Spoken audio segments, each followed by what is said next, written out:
¿Se ve esto?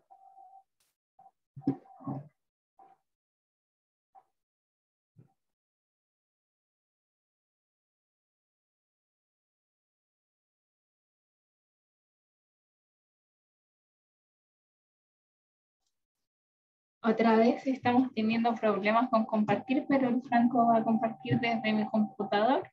Vamos a intentar demorarnos lo menos posible porque otra vez tiene problemas.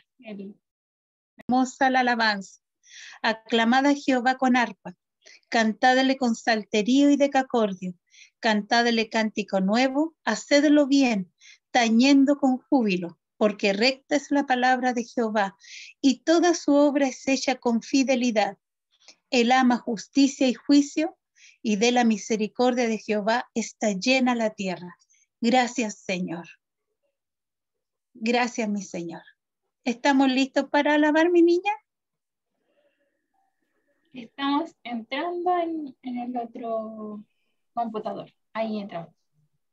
Amén. Gracias, Señor. Gracias, Señor, y que este sea un tiempo bonito para poder exaltarlo y adorarlo desde lo más profundo de nuestro corazón y con nuestro espíritu.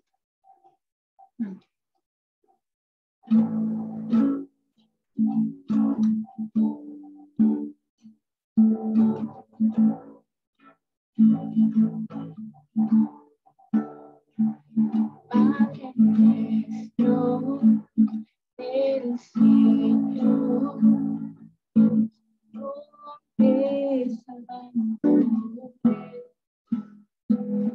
que tu reino venga pronto y tu voluntad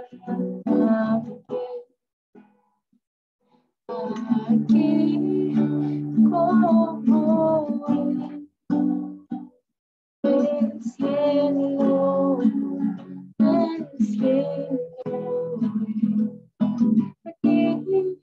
como el cielo,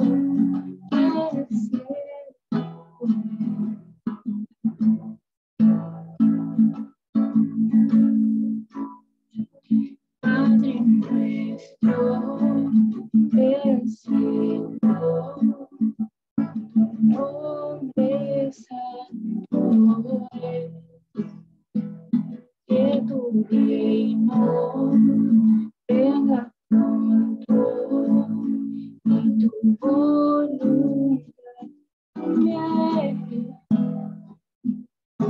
aquí como el cielo, aquí como el cielo, aquí como el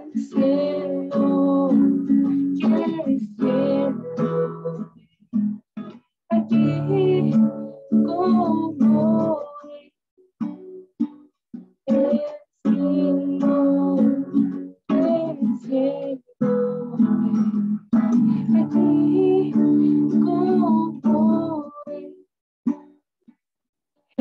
cielo,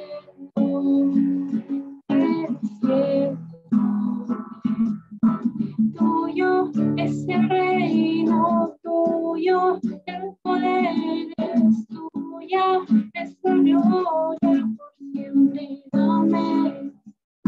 Tuyo es el reino, tuyo el poder es tuya, es la gloria por siempre. Amén.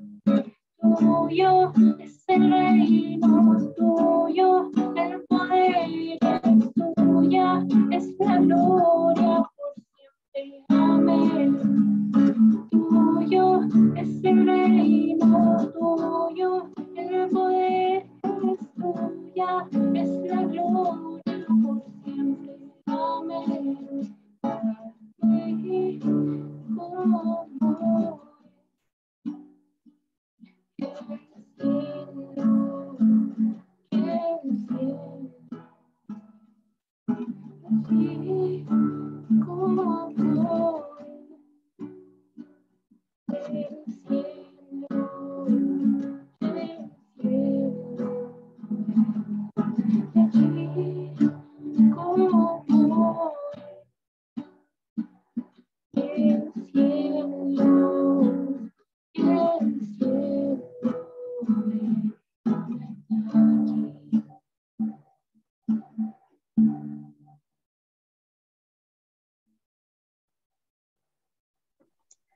Amén, Señor. Gracias, Señor, por tu amor. En el Salmo 33 dice, desde los cielos miró Jehová, vio a todos los hijos de los hombres. Desde el lugar de su morada miró sobre todos los moradores de la tierra. Él formó el corazón de todos ellos, atento está a todas sus obras. En el 18 dice, he aquí el ojo de Jehová sobre los que le temen, sobre los que esperan en su misericordia, para librar sus almas de la muerte y para darles vida en el tiempo de hambre. Nuestra alma espera a Jehová, nuestra ayuda y nuestro escudo es Él. Por tanto, en Él se alegrará nuestro corazón, porque en su santo nombre hemos confiado.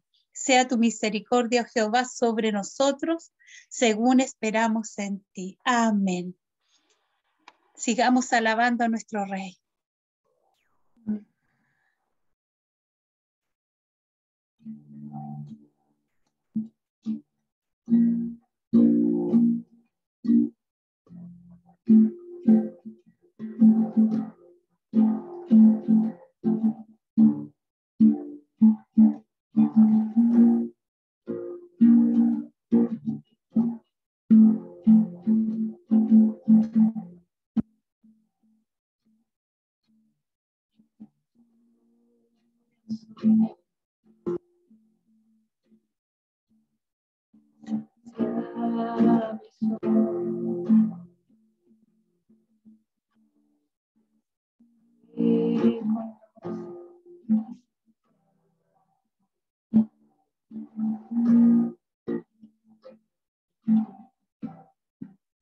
Tal y como somos, nos amó. Hoy nos acercamos sin temor. Él es el agua que beber, nunca más tendremos sed. Jesucristo basta, Jesucristo basta. Mi castigo recibió, su herencia me entregó. Jesucristo basta, Jesucristo basta. Jesucristo basta.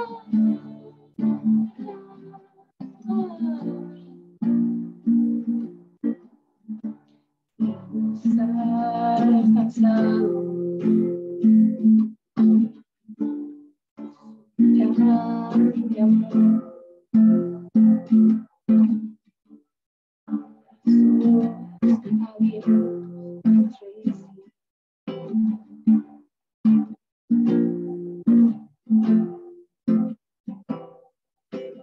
Tal como somos, nos amó.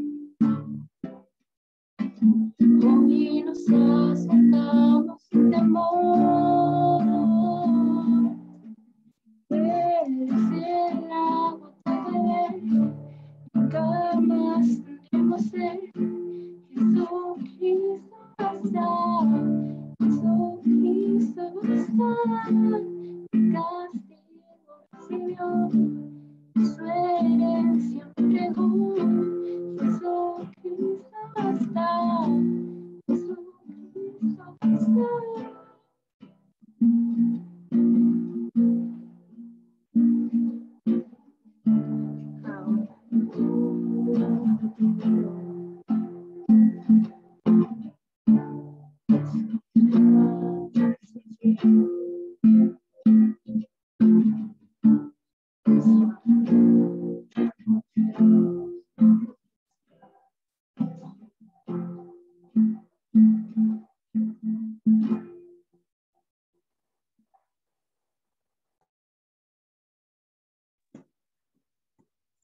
Amén. Gracias, Señor, por este momento. Gracias, Señor, por tu amor. Gracias, mi Señor. En el Salmo 107 dice, el versículo 19 dice, pero clamaron a Jehová en su angustia y los libró de sus aflicciones. Envió su palabra y los sanó y los libró de su ruina. Alabe la misericordia de Jehová y sus maravillas para con los hijos de los hombres. ofrezcan sacrificios de alabanza y publiquen sus obras con júbilo. Gracias, mi Señor. Ahora, mis hermanos, le quería pedir a nuestro hermano Franco si oraba por la palabra que vamos a escuchar. Amén. Ningún problema. Como medio escondido. Bueno, Señor, te pedimos y te damos gracias por habernos dado la oportunidad de hoy estar aquí unidos, aunque sea por esta plataforma, de forma online, Señor, para poder adorarte, para poder recibir de tu misericordia, de tu cariño, para poder entregarte lo que nosotros hemos preparado para ti, para que nuestros hermanos y hermanas también nos acompañen en esto, para que todos unidos podamos glorificarte, Señor. Te pedimos que por favor toda palabra que se nos transmita hoy, toda enseñanza que nos vaya a llegar hoy, la podamos recibir, Señor, que todo aquello que tú nos quieres presentar hoy sea recibido con un corazón de discípulo, Señor, para que nosotros podamos emplear todo lo que se nos presenta día a día, todo lo nuevo que vamos conociendo, Señor, para que cada vez seamos más cerca de ti y más como tú nos pides que seamos, Señor, como tú quieres que seamos, Señor. Y que te damos las gracias por darnos la oportunidad juntos, Señor, de poder adorarte, de poder recibir tu cariño, Señor, de poder entregarte aquello que tanto anhelamos a ti, Señor, por lo que tanto trabajamos, Señor, y te damos las gracias por todo aquello que nos prepara, por todo aquello que nos has dado día a día, por siempre estar con nosotros, por acompañarnos, por siempre estar cuidándonos, Señor, por ministrarnos, por darnos más de tu sabiduría y por crear esta comunidad tan buena, Señor, que poco a poco va creciendo y poco a poco va ministrando y enseñando a cada una de las personas que se unen, y también nos dan la fuerza, Señor, y el anhelo de buscar, Señor, por lo cual estamos muy agradecidos y siempre lo estaremos, Señor. Y gracias, Señor, damos las gracias por lo que estás haciendo, por lo que harás y por lo que has hecho en cada uno de nosotros. Gracias. Y te damos las gracias, Señor, por todo aquello que haces. En el nombre de Jesucristo. Amén. Amén. Gracias, mi niño lindo. Ahora nos preparamos para escuchar esta palabra. Gracias, Señor, por tu amor. Gracias. Amén, hermano. ¿Cómo están? Se van a tener que repetir el plato otra vez con el hermano Eduardo.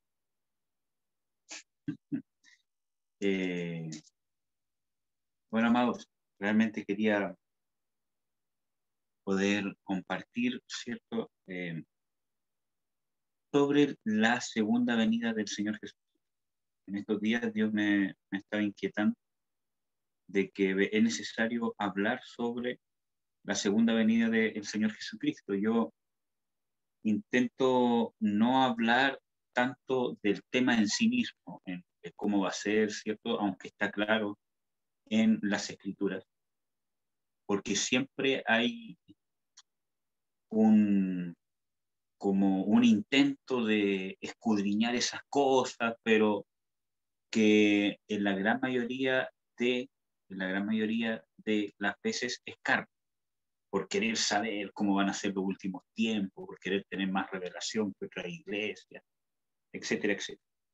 Pero, dado que la gran mayoría de los que están aquí son, ¿cómo se llama?, relativamente nuevos, ¿cierto?, en el sentido de que no han sido quizás contaminados por doctrinas de hombres, etcétera, etcétera. Yo creo que va a ser más fácil, ¿cierto?, poder colocar este fundamento y que van a poder verlo sin una influencia humana, porque nos vamos a dar cuenta de que lo que dice la Escritura realmente va en contra de lo que piensa la mayoría de las iglesias. La mayoría, no todas. ¿Por qué? Porque en la gran mayoría de los casos, ¿cierto?, están influenciados por doctrinas de hombres, ¿cierto?, y no quieren soltarlas. Entonces, ya que ustedes tienen un corazón humilde y dispuesto, ¿cierto?, para poder buscar las verdades de Dios, ¿cierto? Yo creo que es bueno poner este fundamento de cómo va a ser la segunda venida del Señor Jesucristo. Y ir respondiendo dudas y preguntas. Esto va a ser solamente una introducción. Y es importante que cuando uno estudia estas cosas, hay una rama de la teología que es llamada escatología, que viene de la palabra escatos, que es últimos tiempos, ¿cierto? Y la palabra logos, que es estudio. Por lo tanto, la escatología, ¿cierto?, es el estudio de los últimos tiempos. Y es importante, porque eso nos lleva a preparar, a estar en una condición correcta. Porque nuestra esperanza, ¿cierto?, es que el Señor Jesucristo establezca su reino. Poder heredar la promesa que Él nos ha dado, que es la redención de nuestro cuerpo. Ya sea que estemos muertos en la resurrección o que estemos vivos y sea por medio de la transformación. Esa es la esperanza. Y uno de los errores más grandes que hay, ¿cierto?, es equivocarse en las prioridades y en los propósitos. Por eso que yo he intentado ser enfático siempre, ¿cierto?, en entender de que Dios tiene prioridades y de que muchas veces nuestras prioridades, o sea, siempre, son las que se tienen que acomodar a las prioridades de Dios y yo debo descubrir. Entonces, para Dios es más importante la resurrección de los muertos en su segunda venida, la transformación del cuerpo, poder recibir esta redención completa, más importante que el rapto, ¿cierto? El rapto de la iglesia, ¿cierto? Y todo lo demás. Es más importante la resurrección, la transformación, el que el Señor Jesucristo desate la ira de Dios, ¿cierto?, acá en la tierra, es más importante que cualquier otra cosa. ¿Cómo uno puede saber de que algo es más importante para Dios? Cuando uno ve en las Escrituras cuántas veces Dios lo menciona, tanto en el Antiguo como en el Nuevo Testamento. Entonces, así uno puede ver, ¿cierto?, qué tema es más importante para Dios. Y hay innumerables pasajes bíblicos, desde el Antiguo Testamento hasta el Nuevo Testamento, que hablan, ¿cierto?, sobre la resurrección de los muertos, sobre la herencia.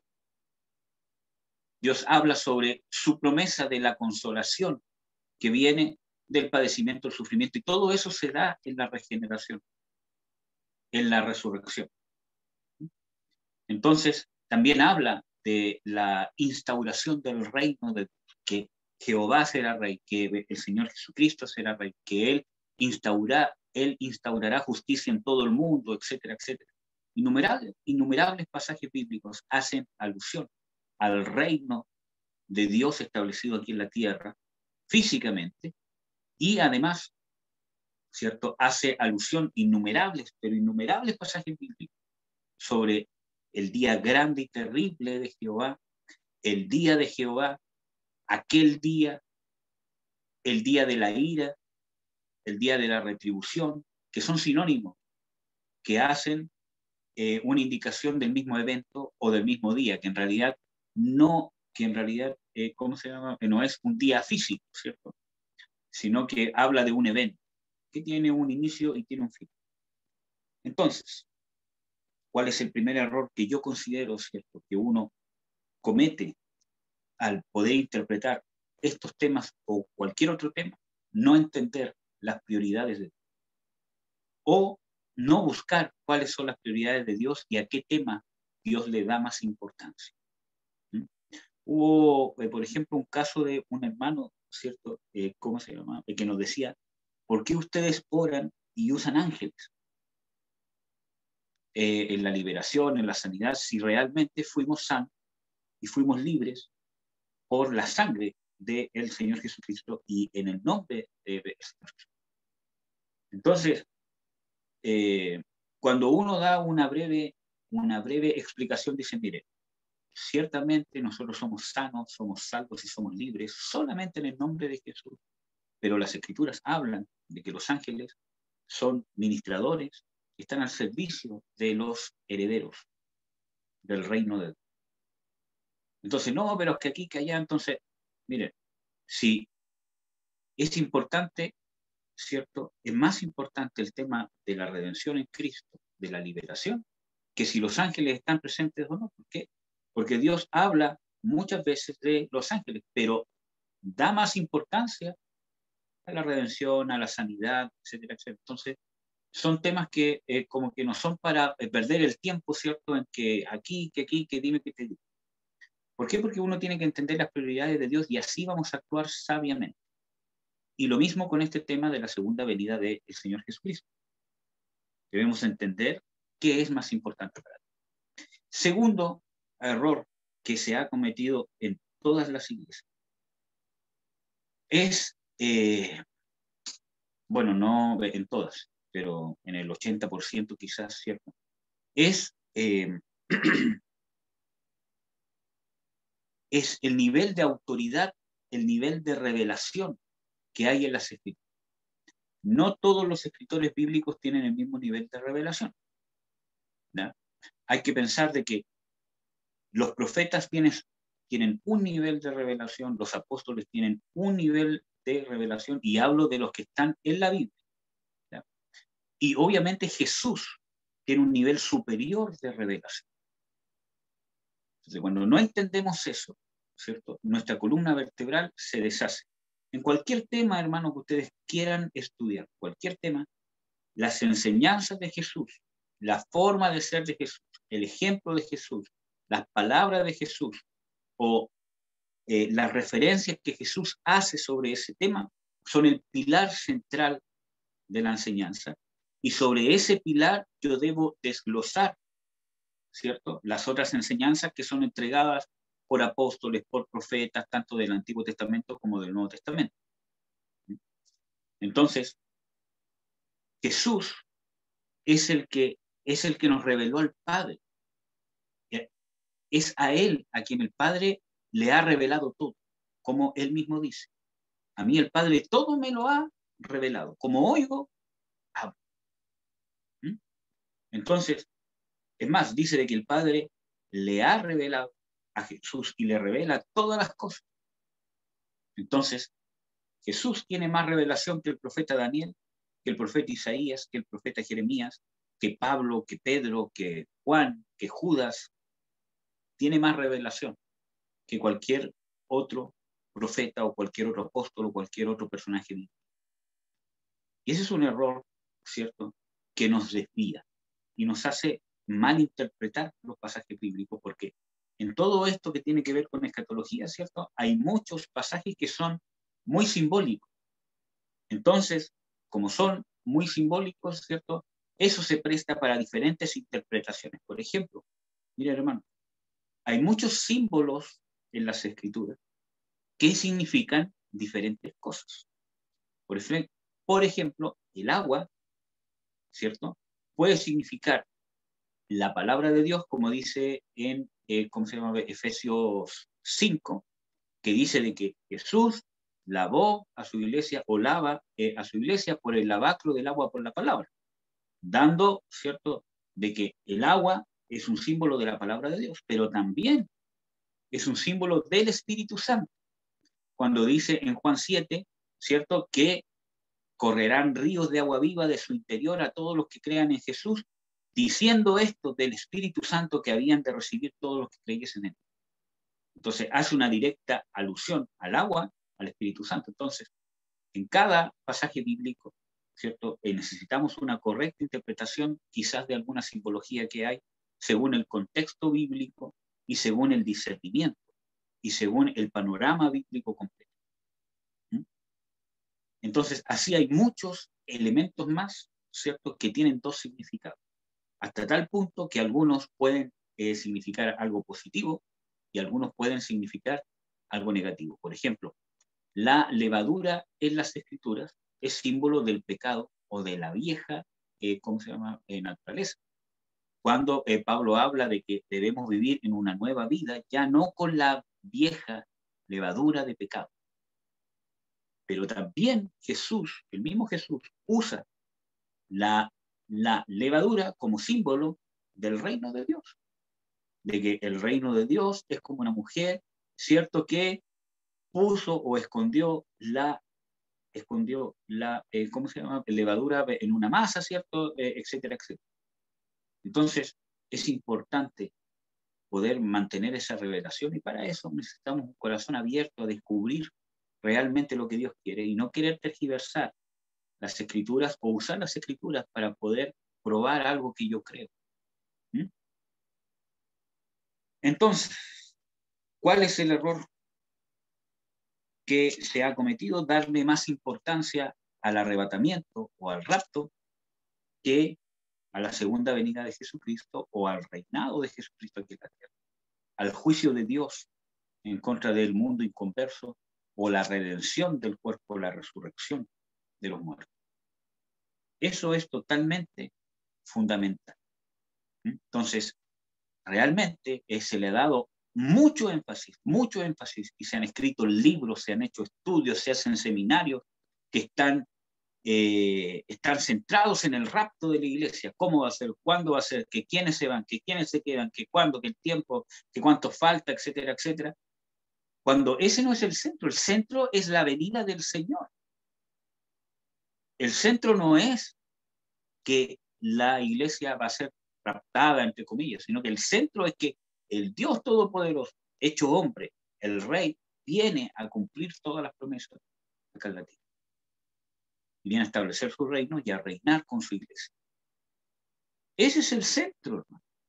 Entonces, cuando nos desvirtuamos de eso, no vamos a tener una revelación completa de las Escrituras. ¿Ya? Vamos a leer quizás uno o dos pasajes bíblicos a modo de introducción de este tema, y después vamos a dejar algún espacio para consultas si es que tienen. ¿Ya?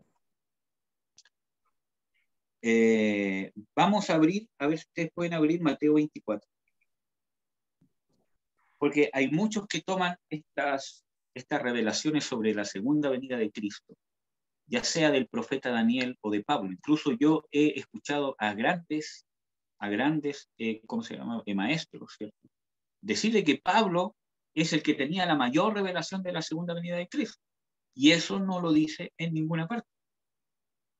Que Pedro no haya hablado, aunque sí habló, ¿cierto?, pero que él no haya escrito extensamente sobre esto. Juan habló de esto, Judas habló de esto. Juan, ¿cierto?, fue el que escribió el libro del Apocalipsis. Entonces, decir de que Pablo era el que tenía toda la revelación y el único que tenía claro cómo va a ser la segunda venida de Cristo, eso no es una verdad bíblica. Que los otros apóstoles no aparezcan quizás todas sus cartas en la Biblia, eso no significa que no hayan enseñado y no hayan escrito claramente sobre la segunda venida de Cristo. Uno puede ver que Judas, él realmente tenía harta revelación, ¿cierto?, sobre los últimos tiempos. Pedro también. Entonces, el que tiene toda la revelación es Jesús. Y Jesús es el único profeta que no tenía el problema, ¿cierto?, que tienen todos los profetas, de trasladar lo que está en el tiempo eterno de Dios, trasladarlo al tiempo cronológico en el orden correcto. Todo profeta humano, ¿cierto?, tiene ese problema de poder discernir completamente que las cosas que él esté viendo, quizás por una revelación, por una profecía, no sé, poder ordenarlas en qué tiempo cronológico corresponde cada eso.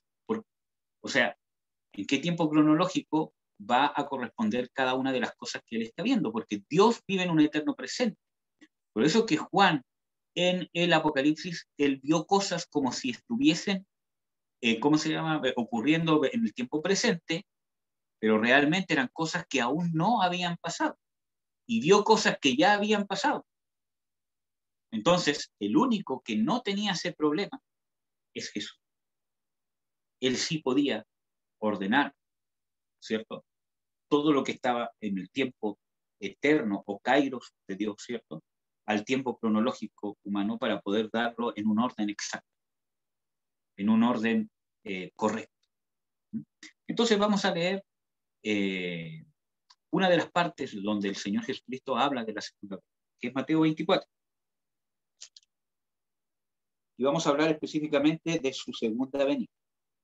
Yo les voy a leer del versículo 4 y espero que ustedes me puedan ir,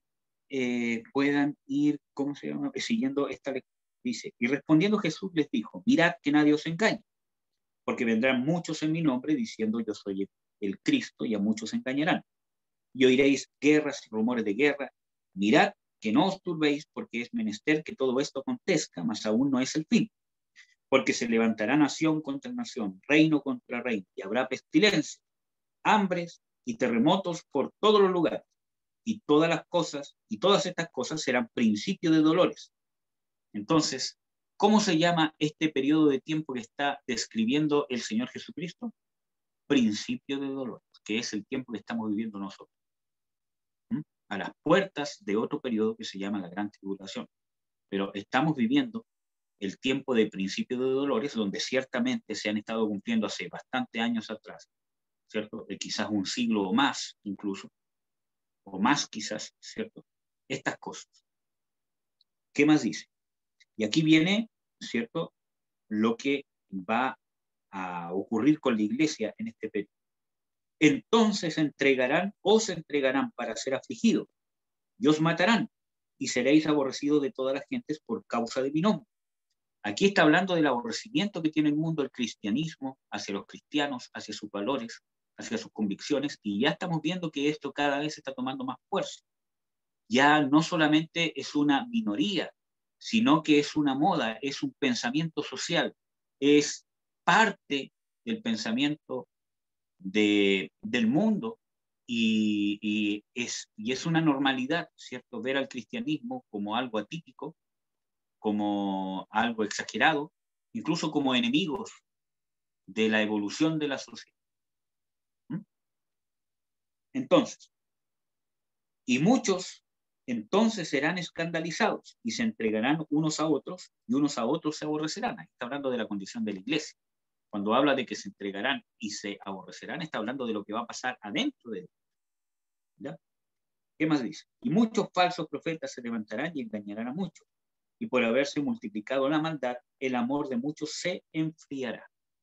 Aquí está hablando, esa palabra amor es amor ágape. Y esa palabra que se usa para maldad es vivir sin la ley de Dios. Entonces, por multiplicarse, ¿cierto?, de que las personas aborrecen vivir bajo la ley de Dios, tanto fuera de la iglesia como dentro de la iglesia, el amor ágape de muchos se enfriará. Por eso que nosotros tenemos que alimentar el amor de Dios y entender de que estas cosas están escritas, ¿cierto?, que van a estar propensas sobre el pueblo de Dios, pero tiene un propósito. Vamos a ver cuál es el propósito. Dice, mas el que perseverare hasta el fin, este será salvo. Y es necesario que nosotros seamos probados, que seamos trabajados por Dios para poder ser dignos de reinar con Jesús. Porque la salvación es por gracia. El precio fue pagado por Jesús, ¿cierto? Y somos parte de su reino. Pero el hecho de reinar, de ejercer autoridad con Jesús, ¿cierto?, necesita cualidades que están descritas en las Escrituras, que Dios quiere formarlas en nosotros.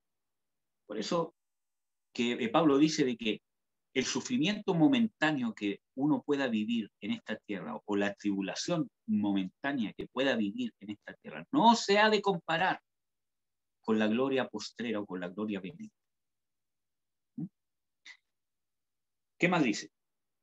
Y será predicado este evangelio del reino en todo el mundo por testimonio a todos los gentiles, y entonces vendrá el fin. Por eso que en algunos versículos, como en Efesios 4, habla de que todos somos llamados a la obra del ministerio. Dios llama a todos a obrar, pero muchos son los llamados y pocos son los escogidos, o pocos son los que acuden al llamado, o los que están en condiciones de poder obrar en el reino real. Y es necesario, hermanos, que prediquemos este evangelio del reino. Y para eso, por eso que yo les he insistido de que necesitamos que el reino de Dios se establezca en mi corazón. Por eso que es necesario que yo corra para ser libre, si hay alguna causa de contaminación espiritual en mí, que corra para ser sano, que busque con diligencia en los ministerios, en los ministros de Dios, en la palabra, en la oración, ayuno, etcétera, etcétera, pero que corra con diligencia, porque el reino de Dios se ha acercado a nuestras vidas. ¿Mm? Que busque el arrepentimiento. Entonces, es necesario, amados y amadas. ¿Por qué? Porque si yo no tengo el reino de Dios establecido en mi vida, y por eso que yo les insisto, establezcan el reino de Dios en su familia. Cuando tú perdonas, estableces el reino de Dios. Cuando tú reaccionas como Cristo espera que sea tu reacción ante una ofensa, ante un problema, ¿cierto?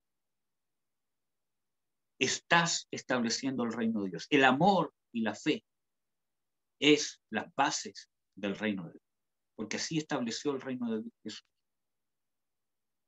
Y eso nos va a capacitar para que nuestro testimonio, nuestro actuar, nuestra forma de ser, nuestras palabras, ¿cierto? Realmente estemos predicando el Evangelio del Reino. Que el Evangelio del Reino no solo se predica con palabrerías, se predica con el testimonio vivido y con poder de Dios. ¿Cómo yo voy a poder ministrar el poder de Dios para que alguien sea libre, que alguien sea sano, para que alguien pueda ser sanado en su corazón? Con el poder de Dios, si yo no lo he experimentado en mi propia vida. El Señor Jesucristo dice, dad de gracia lo que habéis recibido de ellos. ¿Ya? Entonces, es necesario que se predique en el mundo el Evangelio. Y en casi todo el mundo, hermanos, se predica el Evangelio. En casi todo, no en todo el mundo. Hay muchas partes, ¿cierto?, donde gobierna el hinduismo, el islamismo, y donde los cristianos realmente son perseguidos, son masacrados, son abusados, ¿cierto? Y el ser cristiano es ganarte una sentencia de muerte. Entonces, hay lugares en la tierra que es muy difícil predicar el Evangelio. Obviamente por el internet, por la radio, por la televisión, por las redes sociales, Facebook, YouTube, ¿cierto? Se ha masificado esto, pero no necesariamente el Evangelio del Reino. ¿Y cuál es el centro del Evangelio del Reino? El reino de Dios. Y un reino sin reino es reino. Y un reino sin autoridad no es un reino. Por lo tanto, el Evangelio del Reino centra a Jesús como Señor, como Rey, como el que decide, como el que una persona que se convierte se somete a lo que Jesús ha determinado. Y no le da órdenes a Jesús y no trata de cambiar la opinión de Jesús, sino se somete. Así yo me estoy sometiendo al reino. Así yo me estoy, ¿cierto?, haciendo más parte del reino de Dios cada vez que me someto a la voluntad del rey. Hay que recordar de que el gobierno, ¿cierto?, de un rey es un gobierno absoluto. No como el gobierno, no como el tipo de gobierno, ¿cómo se llama? Democrático, ¿cierto? Donde el pueblo vota, donde el pueblo escoge, donde hay un parlamento para las leyes, donde la gente protesta, ¿cierto? Como vemos ahora, y que se llama el plebiscito, y que los cabildos para ver la Constitución. No, el reino de Dios no es así. El reino de Dios es un gobierno teocrático. Teo es Dios, crático es gobierno. Le gobierna Dios. Dios ha establecido una constitución que es su palabra para el reino. Y no le tiene por qué consultar a nadie. El que quiere ser parte del reino de Dios, que lo sea, y el que no lo sea. Jesús ha abierto la puerta por medio de su sacrificio. Y la entrada al reino de Dios es por medio de la fe y del arrepentimiento. Jesús es claro cuando dice, el reino de los cielos se ha acercado, por tanto, arrepentidos y creed al Evangelio. Entonces, el arrepentimiento y la fe es la puerta, la llave para entrar al reino. Y es voluntario, hermano. Pero Jesús, el Rey, Dios, es el que ha escrito la Constitución, es el que ha puesto las leyes, el que traza el camino, y no tiene por qué preguntarle a nadie, ni de lo que ha hecho, ni de lo que hace, ni lo que va a hacer. Ese es el reinado, ese es el evangelio del rey, que se da a través de la manifestación del amor de Dios, que Dios, sin tener por qué hacernos parte de su reino, ha querido compartir su reino con esta humanidad que estaba condenada. Y eso a Dios le costó un precio. Hacerse hombre, morir en la cruz, padecer, pagar el pecado. Por eso que lo más seguro que tenemos es el amor de Dios, porque Dios ha querido, sin tener ninguna obligación por nosotros, sin tener ninguna obligación moral, ni sin tener que rendirle cuentas a nadie. Por eso que lo más seguro que nosotros tenemos es que Dios nos ama y de que Dios quiere que seamos parte de eso. ¿Quién va a torcer la mano de Dios? ¿Amén, hermano? Entonces, ese es el evangelio que se necesita predicar. Voy a continuar para no pasarme tanto. Dice el versículo 15. Por tanto, y ojo con esto, por lo tanto, cuando viereis la abominación del asolamiento que fue dicha por Daniel el profeta, que estará en el lugar santo, el que le entienda, entonces los que están en Judea huyan a los montes, y el que sobre el terrado no descienda a tomar algo de su casa, y el que en el campo no vuelva atrás a tomar sus vestidos. Mas ay de las preñadas y de las que crían en aquellos días. Orad pues que vuestra vida no sea en invierno ni en sábado, porque habrá entonces grande tribulación, cual no fue desde el principio del mundo hasta ahora ni será. Y si aquellos días no fuesen acortados, ninguna carne sería salva, mas por causa de los escogidos, aquellos días serán acortados. Entonces, si alguno os dijere, he aquí está el Cristo, o allí, no creáis, porque se levantarán falsos cristos y falsos profetas, y darán grandes señales y prodigios, de tal manera que engañarán, si es posible, aún a los escogidos. He aquí os lo he dicho. Así que si os dijeren, he aquí en el desierto está, no salgáis. He aquí en las cámaras, no le creáis, porque como el relámpago que sale del oriente y se muestra hasta el occidente, así será también la venida del Hijo de Dios. Porque donde quiera que estuviera el cuerpo muerto, allí se juntarán los años.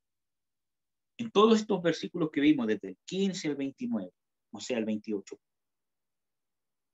hace una descripción, ¿cierto?, el Señor Jesucristo, de el tiempo que es llamado la gran tribulación. Como él dice, y ese será tiempo de gran tribulación o gran aflicción como nunca ha sido antes. Y el tema está sobre quién va a ser esta aflicción. ¿A quién le está advirtiendo Jesús sobre esta aflicción? A la iglesia, a los discípulos. Si los discípulos no fuesen a pasar por este tiempo, ¿para qué tomarse esa molestia de advertir? Y es más, hay muchos pasajes bíblicos que hablan de que la iglesia, los creyentes, a los cuales el Señor Jesucristo está hablando, van a estar acá en la tierra cuando se viva este momento de la gran tribulación. Por ejemplo, primero, cuando él dice, orad pues que vuestra vida no sea en invierno ni en sábado, porque habrá entonces grande tribulación que no fue desde el principio del mundo hasta ahora ni será. Cuando dice que vuestra huida no sea en sábado, no está hablando de que van a huir de la gran tribulación, sino que está hablando de los hechos que van a pasar en Jerusalén. Porque el centro o la señal del inicio de la gran tribulación va a ser la caída o el ataque, como quieran verlo, ¿cierto?, a Jerusalén. Que no hay tiempo para ver esto, ¿cierto?, pero es parte de lo que habla el Señor Jesucristo cuando dice, cuando viereis la abominación y el asolamiento que fue descrito por el profeta Daniel, ¿cierto? Está hablando de que el inicio de la gran tribulación va a estar dado quizás por la invasión sobre Israel, ¿cierto?, o con la caída de Jerusalén, ¿ya?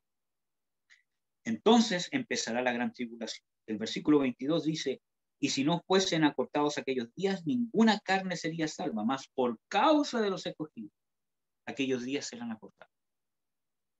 Aquí da a entender claramente de que en ese periodo, ¿cierto?, va a ser acortado por causa de los escogidos. ¿Dónde van a estar los escogidos entonces? ¿Cómo es posible pensar que los escogidos van a estar en el cielo Si realmente aquí el Señor Jesucristo está diciendo de que este periodo va a ser tan fuerte, pero por causa de los escogidos va a ser acortado, porque si no, ni aún los escogidos podrían sobrevivir. Pero por causa de que ellos sí sobrevivan, por el propósito de Dios, es que esos días serán acortados. ¿Ya? ¿Qué más? Dice, entonces si alguno os dijere, porque se levantarán falsos cristos, ¿para qué hacer estas advertencias de esto que va a pasar? O sea, perdón, de esto que va a pasar en la gran tribulación a sus discípulos. ¿Para qué? Si ellos supuestamente no van a estar ahí. ¿Para qué advertirles que en este periodo de la gran tribulación habrá muchos más falsos cristos, muchos más falsos profetas, y que engañarán a muchos? Si aún fuese posible a los escogidos, ¿para qué advertirles que ellos, aún siendo escogidos, van a intentar ser engañados por el anticristo, ¿cierto? Por los falsos profetas, ¿cierto? ¿Para qué advertírselos si supuestamente no iban a estar? Sigamos. Y es más, el versículo 25 y el versículo 25 dice, he aquí os lo he dicho antes. O sea, Jesús está haciendo una advertencia. Y por eso que es importante poder ver, ¿cierto?, el tema central que Jesús está hablando. El tema central de Jesús no es rascar la comezón de los discípulos de entender cómo van a ser las cosas. El tema central de Jesús es advertirles en qué condición deben estar. Y para eso tuvo que explicar el orden de los eventos. Pero si ustedes leen, si ustedes hacen un análisis gramatical, ¿cierto? O sea, un análisis, ¿cómo se llama? Narrativo de esto, ¿cierto? Ustedes pueden darse cuenta que el centro es una constante advertencia. El centro no es explicar cómo van a ser las cosas, sino las cosas que van a pasar para advertirles a las personas en qué condición deben estar. Eso es un simple análisis narrativo, de ver cuál es el tema central, etcétera, etcétera. Pero a veces estamos contaminados con cosas que nos han dicho, ¿cierto? Y empañamos la revelación de Dios. Bueno, dice, he aquí os lo he dicho antes. Así que si os dijeren, en el desierto está, no salgáis. Vuelve a hacer una advertencia. Y aquí habla ya de su segunda venida. Dice, porque como el relámpago que sale del oriente y se muestra hasta el occidente, así será también la venida del Hijo del Hombre. Habla aquí de que como el relámpago, o sea, está hablando de que algo que va a ser en un abrir y cerrar de ojos, o sea, algo que va a ser, sí o sí, va a ser en un momento dado, y no va a ser como que pase mucho tiempo, días, sino que Jesús viene. Y también dice que va a ser como un relámpago en el sentido de que se va a ver en todo el mundo, en todos los extremos de la tierra. Va a ser visible, no va a ser una venida secreta. Así que cuando Él venga, va a ser como el relámpago, se va a ver para todo. Va a ser de una vez, ¿cierto? Como, ¿cómo se llama? Pablo dice, en un abrir y cerrar de ojos, y a la vez todo ojo le verá. ¿Por qué? Porque hay teorías que dicen que son dos venidas. Viene Jesús por su iglesia, sube al cielo, ¿cierto? Y después viene con su iglesia. Y no hay ningún argumento bíblico que realmente diga eso.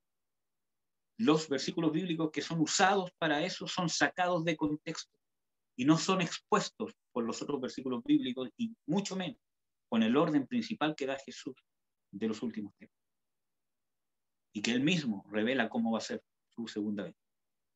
Entonces, Jesús viene una segunda vez, no viene una venida secreta, viene y su venida va a ser visible en todo el mundo y va a ser en un abrir y cerrar de ojos. ¿Qué más dice? Versículo 29.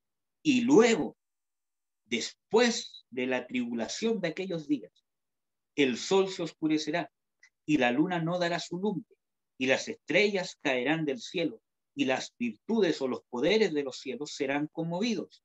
Y entonces se mostrará la señal del Hijo del Hombre en el cielo, y entonces lamentarán todas las tribus de la tierra, y verán al Hijo del Hombre que vendrá sobre las nubes del cielo con grande poder y gloria.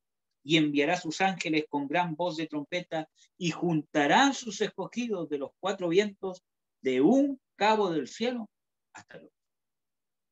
Y aquí hay un tema súper importante. Ya vamos a terminar, ¿cierto? Yo creo que vamos a tener que hacer esto una segunda parte y quizás hasta una tercera, ¿cierto? Para poder entender bien. Y aquí hay un punto importante. Dice, después de ese periodo de la gran tribulación, después, dice, luego, claramente, dice, luego, después de la tribulación de aquellos días, después de la tribulación, el sol se oscurecerá, la luna no dará su resplandor, ¿ya? Y después de la tribulación, dice, entonces se mostrará la señal del Hijo del Hombre en el cielo, y entonces lamentarán todas las tribus de la tierra y verán al Hijo del Hombre que vendrá en las nubes, etcétera, etcétera. ¿Cuándo es la segunda venida del Señor Jesucristo? Después de la gran tribulación. Y no hay un rapto secreto antes de la gran tribulación. ¿Por qué? Porque el versículo 31 está hablando de los hechos que van a pasar después de la gran tribulación. Y enviará sus ángeles con gran voz de trompeta y juntarán sus escogidos de los cuatro vientos de un cabo del cielo hasta el otro. Aquí está hablando de la cosecha que Jesús, ¿cierto? En su segunda venida va a recoger a su pueblo, pero está hablando de que gran tribulación, segunda venida, todo ojo lo verá, las tribus, los mundanos lamentarán, ¿cierto? ¿Por qué? Porque viene la ira de Dios. Y cuando pase eso, cuando Él venga, cuando sea visto por todos, ahí enviará sus ángeles a buscar y a recoger a sus escogidos. Entonces, ¿cómo podemos pensar que va a ser antes si Jesús claramente dice que va a ser después? Amén. No, que puede cagar aquí o me dan aquí. Yo le voy a pedir creo que alguien tiene el micrófono abierto. ¿Lo puede cerrar, por favor?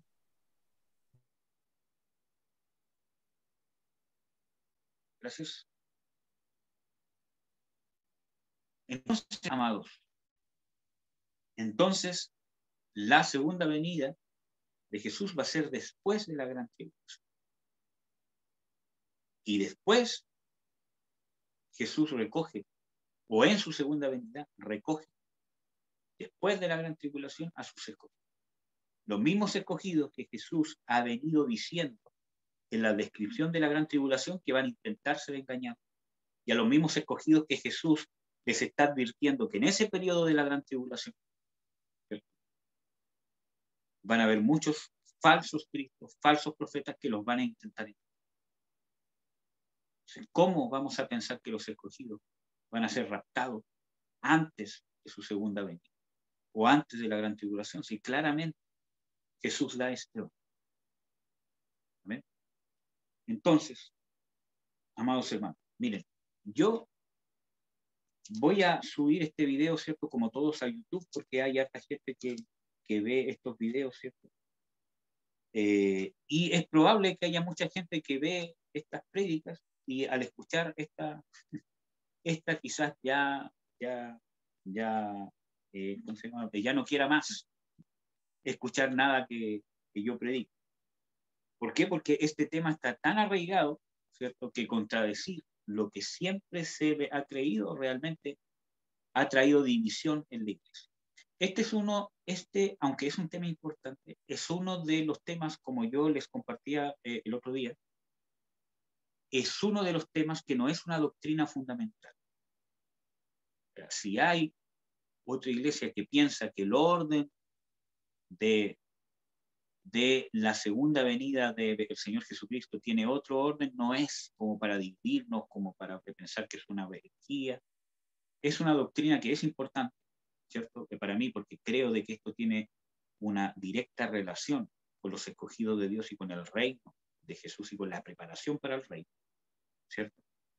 Y a la vez, creo que es sumamente importante para entender el propósito que Jesús y que Dios tiene, ¿cierto?, al venir aquí a la tierra. Pero no obstante, no es una doctrina fundamental para terminar dividiéndonos como iglesia, ¿cierto? O o para ¿cómo se llama? Rechazar, ¿cierto? Que una persona, aunque tenga este pensamiento diferente, realmente pueda tener unción. ¿Amén, amado? Ya.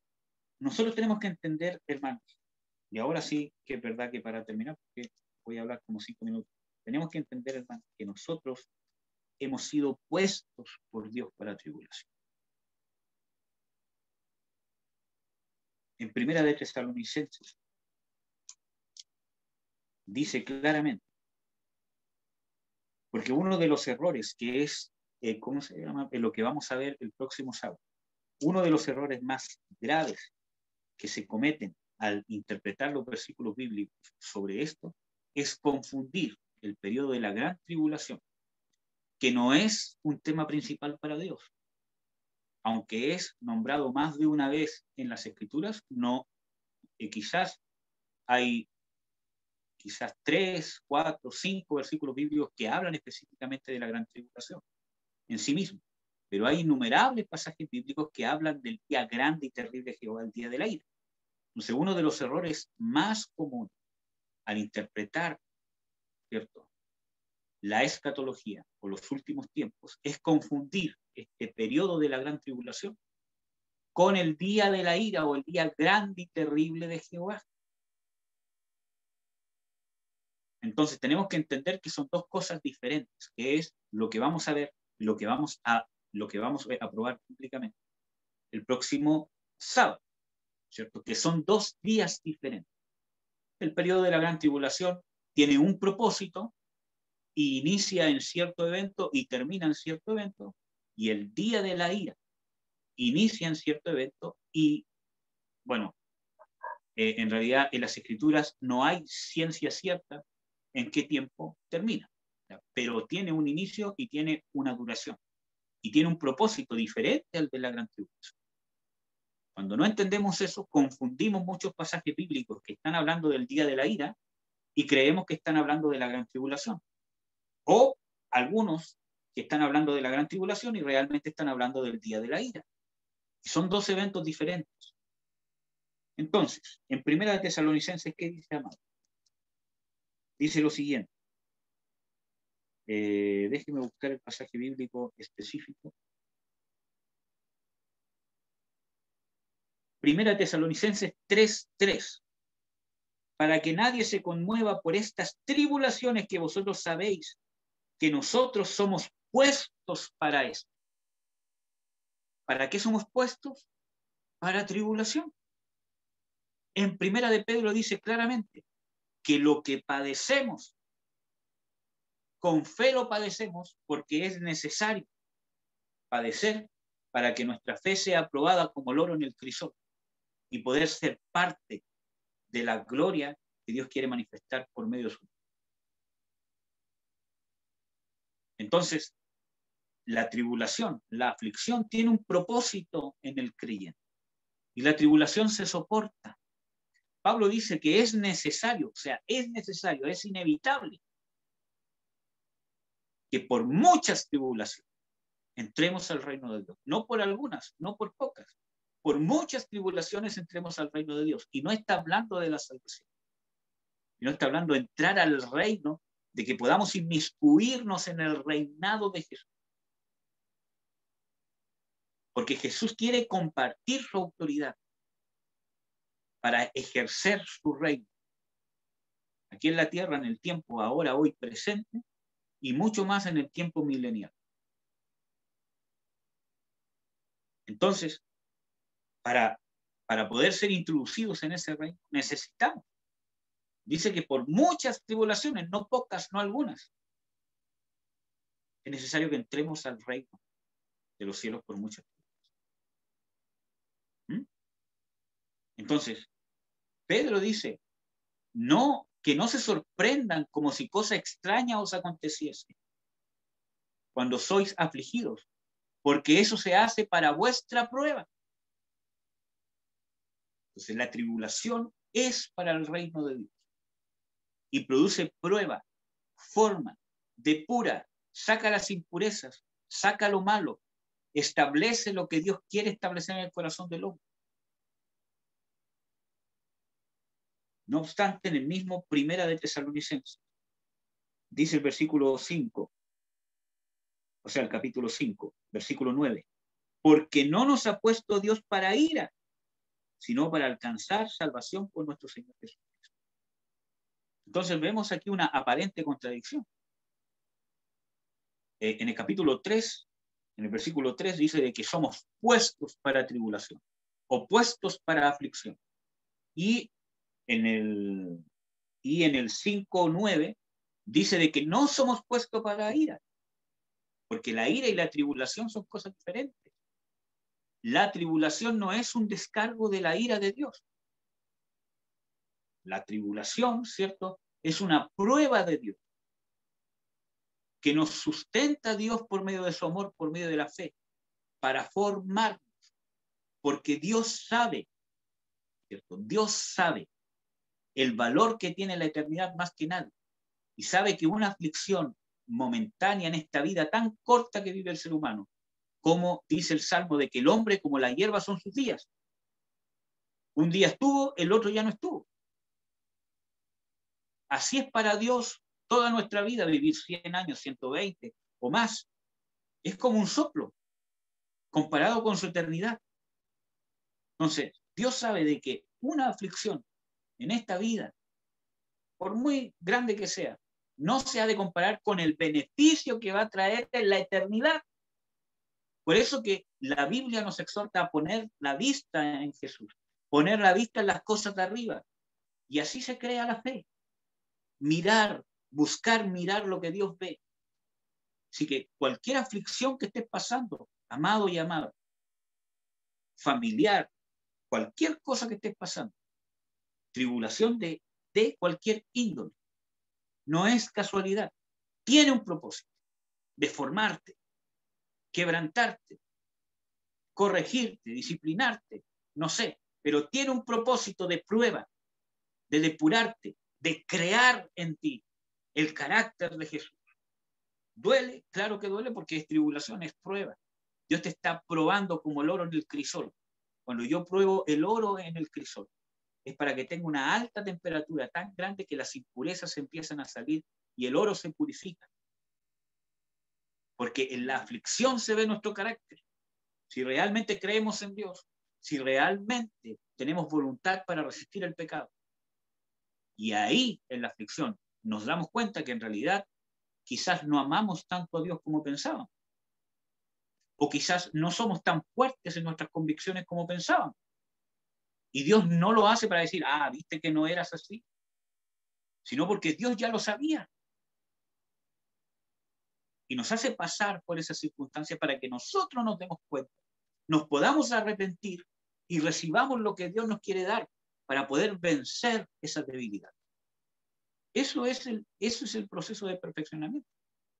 Cualquier aflicción que estés pasando, con tu familia, con tus hijos, con tu esposo, con tu esposa en el trabajo, con tu jefe, con el vecino, lo que sea, o con un vicio.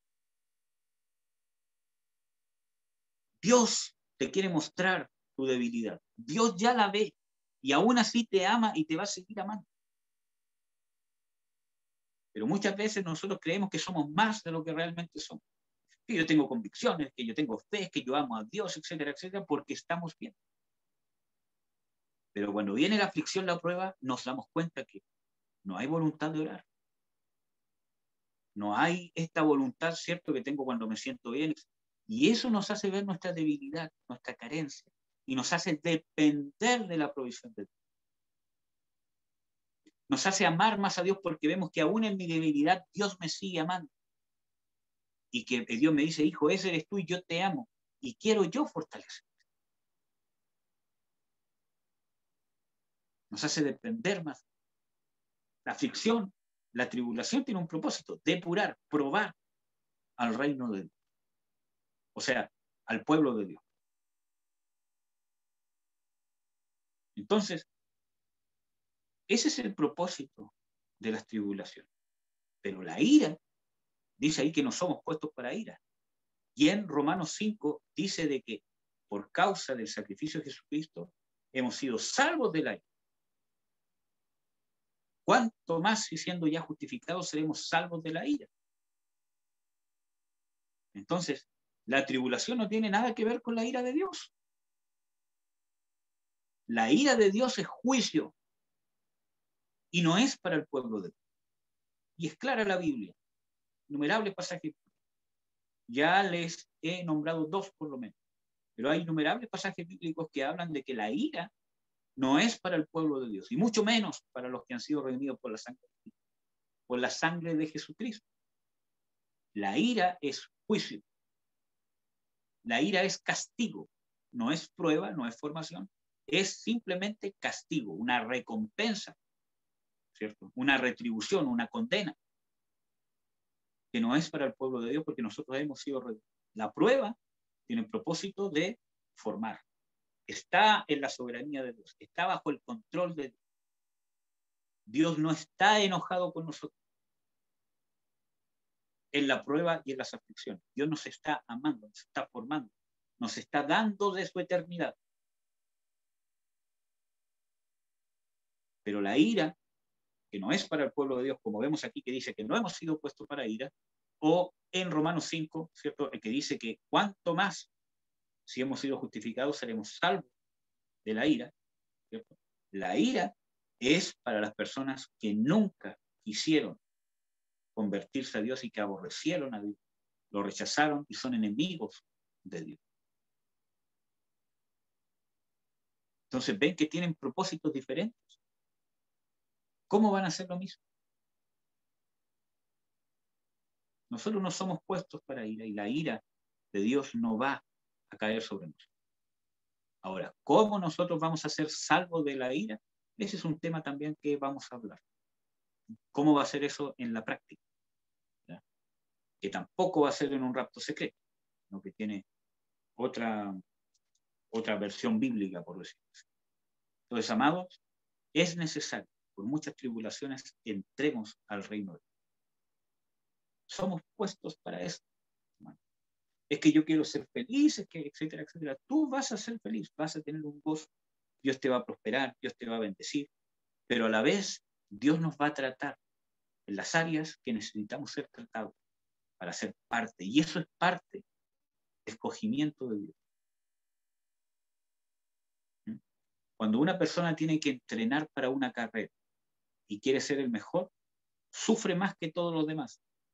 Mientras más disciplinado sea, mientras más entrene, mientras más dolor de músculos tenga, mientras más cansado quede, si es el que más sufre, el que más se esfuerza, va a ser el mejor de todos. Porque se ha sometido a un entrenamiento más riguroso y va a dar más de sí. Cuando una persona está estudiando y es el que más se desvela, el que menos duerme, el que menos comparte con su familia, el que deja a un lado un montón de cosas que todos los demás hacen solamente por poder enfocarse en sus estudios, va a ser el mejor. Sufrió, claro que sufrió. Y se negó a un montón de cosas que todos los demás sí hacían, pero él no las hizo. Pablo habla de eso. Dice de que el que corre, ¿cierto? Debe entrenar y debe abstenerse de un montón de cosas por ganar una carrera. ¿Cuánto más en las cosas del rey? Este es un entrenamiento, es una formación. Nuestra meta está en reinar juntamente con Cristo, en cumplir ese propósito principal. Y no tan solamente en el futuro, sino aquí y ahora. Dios quiere manifestar el reino en nosotros y a través de nosotros. Y el reino de Dios es justicia, gozo y paz en el Espíritu Santo. Y se manifiesta, ¿cierto? O es respaldado por el poder de Dios. Amén, amados. Así que animémonos, porque cuando somos afligidos, somos probados, que el diablo no te confunda, que Dios te dejó, que Dios te está castigando, porque todo es parte del trato de nuestro Padre sobre nuestra vida. ¿Cuántos de aquí son padres? ¿Cierto? O son hijos. Y ha habido momentos donde el padre ha tenido que ser duro con su hijo, porque sabe que si no frena ahora cierta actitud, después ese hijo va a ser un rebelde, un contumaz, etcétera, etcétera. Y él va a sufrir las consecuencias de no haber sido corregido a tiempo. Y un breve sufrimiento, quizás de una vez o dos o tres o quizás de un par de años, ¿cierto? Por no querer darle eso al hijo, ahora sufre durante toda su vida en el mundo, porque no fue corregido a ti. ¿Cuánto más nuestro Padre en las cosas más importantes que son las celestiales y eternas no nos va a corregir, a disciplinar si es necesario? Entonces, todo eso es parte de la manifestación del amor de Dios. El disciplinar a un hijo es parte de la manifestación del amor de Dios. ¿Cuánto más de parte de Dios? Mira, hermano, sí que ánimo, ánimo, hermano. Nuestro Redentor está vivo, Dios está trabajando en ti. Dios te está formando, Dios te está llamando. Dios está formando en ti un escogido, una escogida de Dios. Sigue adelante, Jesús está contigo, está trabajando, está ahí. Aunque te hayas equivocado tú, aunque hayas caído tú, ahí está Jesús para que aprendas a depender de su amor y de su perdón inmerecido. Aunque te hayan dejado padre, madre, esposo, esposa, no sé, ¿cómo se llama? En el trabajo, que te hayas quedado sin trabajo, que te hayan dejado solo, ¿cierto? Etcétera, etcétera, para que aprendas que Dios jamás te va a dejar. Que en esos momentos Dios se hace cargo, o sea, siempre, pero ahí Dios, puedes conocer al Dios fiel, que suple en gran manera cualquier falencia que podamos tener. Y esa es una experiencia impagable, porque son experiencias eternas. Amén, amado. Vamos a orar antes de todo.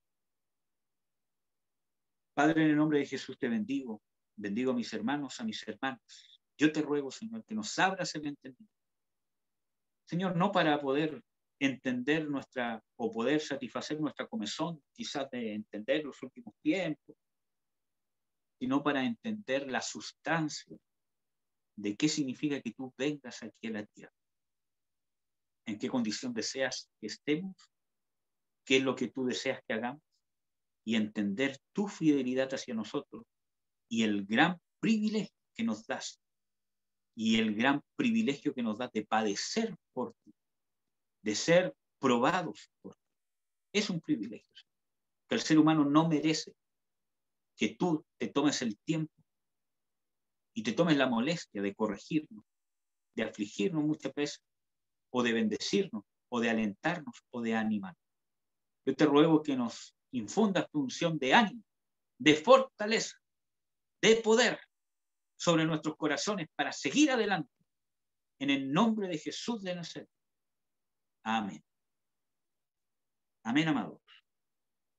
Voy a dar un pequeño tiempo de una pregunta. Por causa del tiempo, si alguien tiene una pregunta antes de terminar, yo la puedo responder, pero solamente vamos a dar tiempo para una.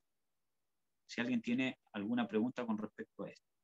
Si no, doy el pase a, ¿cómo se llama? A mi mamá para que podamos continuar con él.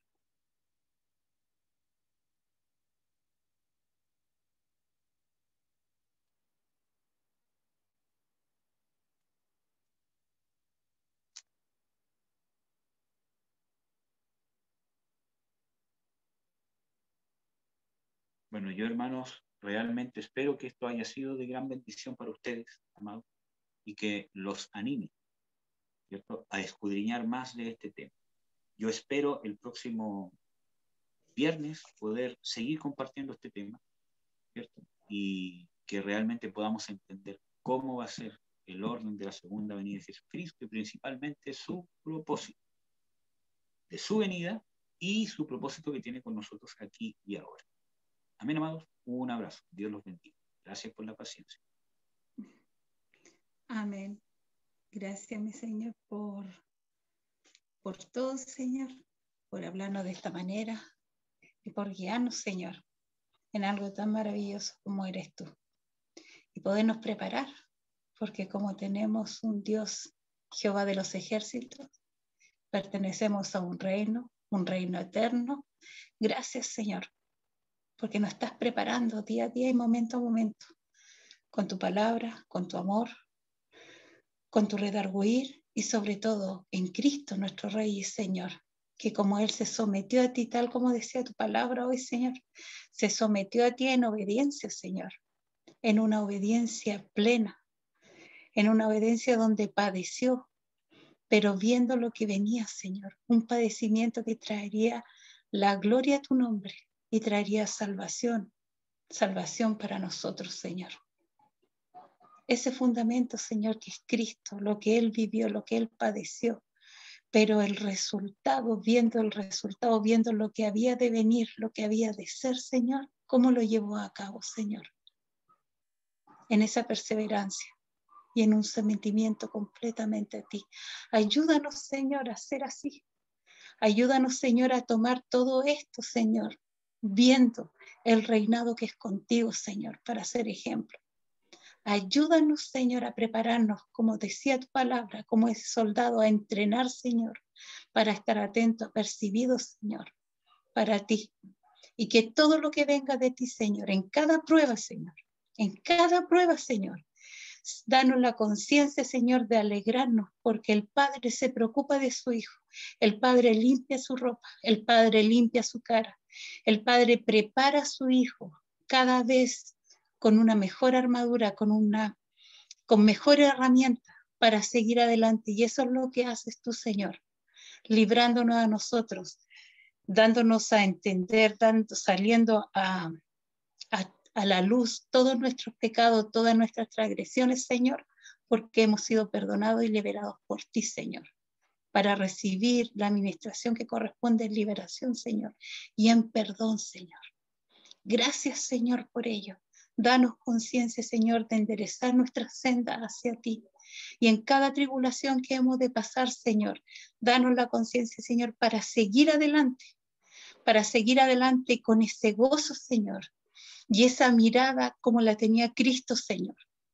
Una mirada, Señor, viéndote a ti, una mirada viendo al Señor, viendo lo que ha de venir para poder deleitarnos en esa prueba en que somos, que es tu nombre, tú eres glorificado en nuestras pruebas, Señor, que en nuestra debilidad, en nuestras flaquezas, tú trabajas, Señor.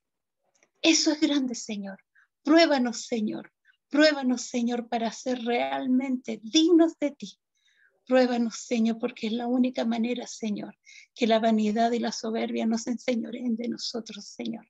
Sino que en las pruebas, Señor, nos humillamos ante ti, porque de la única manera que podemos soportarlas, Señor, y salir adelante es contigo, Señor, para ser glorificado tu nombre en nuestras vidas, Señor, y para que la fe que nos ha dado Cristo, la fe que hemos recibido del autor y consumador de la fe, el autor que es Cristo, esa fe sobreabunde, esa fe vaya en aumento y esa fe vaya edificándose en nosotros y que venga a nosotros tu reino, como tú lo decías. Danos el discernimiento, Señor, y gracias por tu palabra. Gracias, Señor, porque así nos sacas de confusión y realmente vamos solamente en pos de tu palabra, Señor, y no de la interpretación, ni siquiera de nosotros mismos, sino que de tu palabra.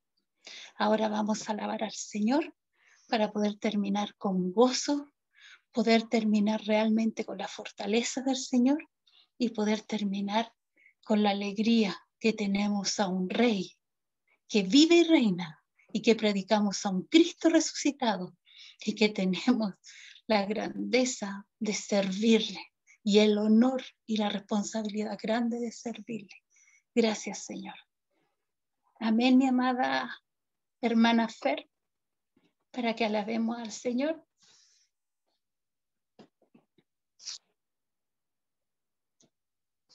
Amén, hermana. Sí. Bueno, yo creo que los tiempos de Dios son perfectos y sus planes son perfectos. Por eso esta canción se llama Bautízame.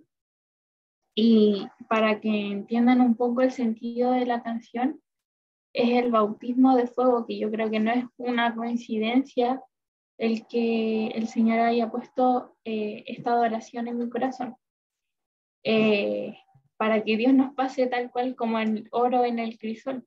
Y como decía, vamos a pasar por tribulaciones, pero es la nada comparado al inmenso, a lo grande que tiene Dios para nosotros. Y debemos estar agradecidos por eso.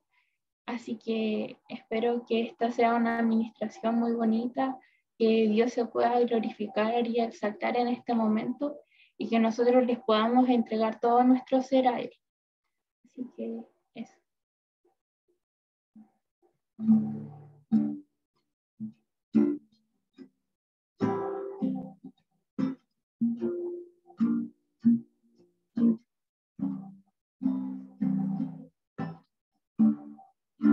Sé que tú deseas más de mí. Sé que clamas por mí. Esperando estoy por tu poder. Viento de Dios sopla en mí.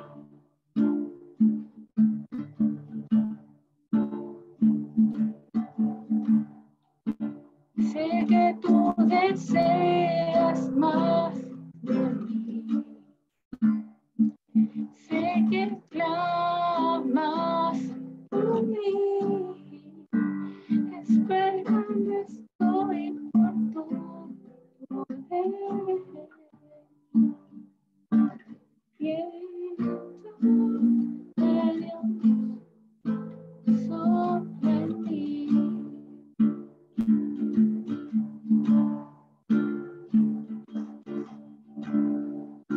Sé que tú deseas más de mí. Sé que clamas por mí. Esperando estoy por tu poder. Viento de Dios sopla en mí.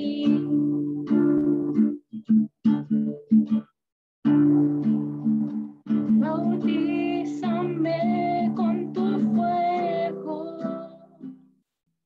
Bautízame con tu fuego. Santo, santo, santo Espíritu.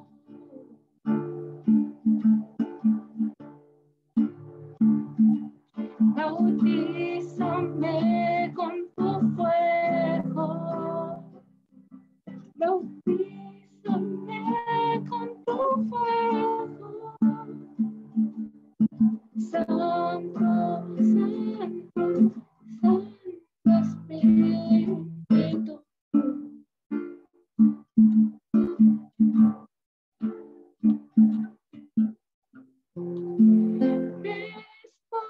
Despojo de mí. Satúrame de ti. Y mis días viviré por ti. Espíritu Santo. Me despojo de mí.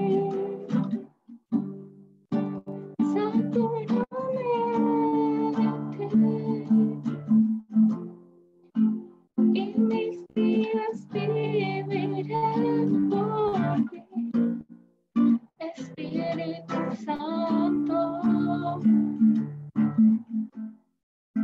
Me despojo de mí. Satúrame de ti. Y mis días viviré por ti. Espíritu Santo.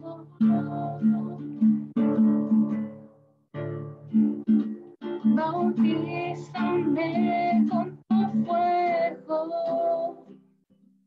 Bautízame con tu fuego.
pedimos que tú puedas ser exaltado, Señor, que nada interrumpa tu adoración, que todo esto es por ti, Señor.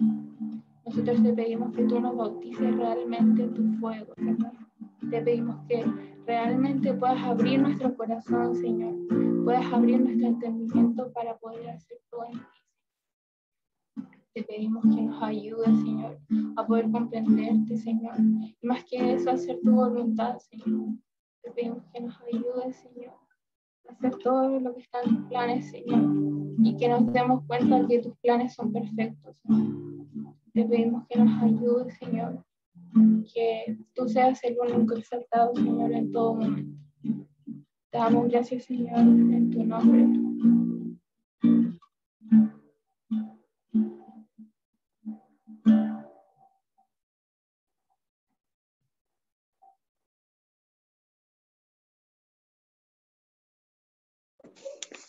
Amén. Gracias, mi Señor. Gracias por todo lo que has hecho hoy día, Señor, y por lo que seguirás haciendo día a día. En Jeremías 18 dice, en Jeremías 18 del versículo 2 dice: levántate y vete a la casa del alfarero y allí te haré oír mis palabras. Y descendí a casa del alfarero y aquí que él trabajaba sobre la rueda.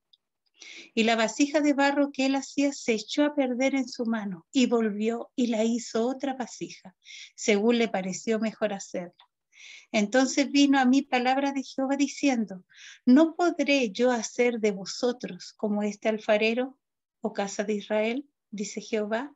He aquí que como el barro en la mano del alfarero, así sois vosotros en mi mano, oh casa de Israel. Gracias, Señor, porque somos barro en tu mano, que nos va limpiando, Señor, prueba tras prueba, Señor, para hacer una vasija conforme a tu voluntad, preciosa en tus manos, Señor, que cada vez que tú quebrantas en tu mano es para vida, Señor, no para destrucción. Cada quebrantamiento que hagas sobre nosotros, Señor, como lo hace el alfarero, es para vida, Señor, y no para destrucción, porque tú eres un Dios de bien, Señor. Tú deseas el bien y no el mal para cada uno de nosotros. Y en el Salmo 127, con esto terminamos, amado hermano, dice: si Jehová no edificare la casa, en vano trabajan los que la edifican. Si Jehová no guardare la ciudad, en vano vela la guardia. Velemos para que el reino del Dios, Cristo nuestro Rey y Señor, se instaure en nuestros corazones y sea circuncidado nuestro corazón para Él. Gracias, Señor, por todo lo que has hecho. Gracias, Señor, porque estamos terminando un día, Señor, gozosos de ti, Señor. Gracias. Y la paz de Cristo guarde los corazones de cada uno de nosotros, reine en las familias y reine en estos tiempos. Y no olvidemos que el reino de Dios vive y se ha acercado por siempre. Y el reino de Dios es Cristo nuestro Rey y Señor. Amén. Ya, mis hermanos, ya terminamos. Amén.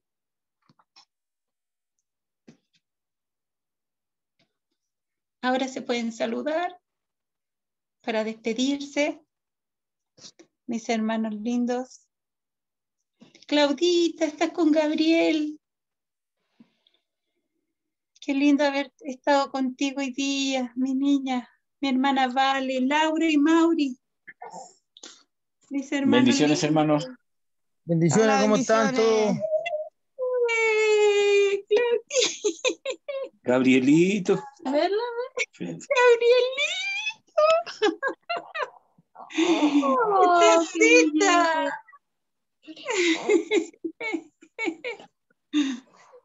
Qué lindo, hermano, poder estar juntos, unidos así a la distancia. Maravilloso lo que el Señor nos ha dado. No es lo mismo, pero por lo menos podemos compartir, vernos.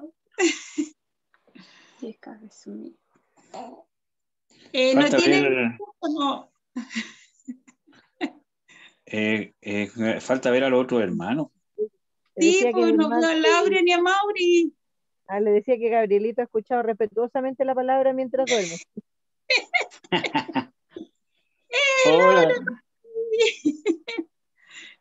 Hola hermanos, ¿cómo están? Dios los bendiga. Laura, Mauricio. Hermanos. Y sigamos adelante perseverando, que Cristo reina y Cristo es todo por nosotros. Mi hermana también está aquí. Hola, bendiciones.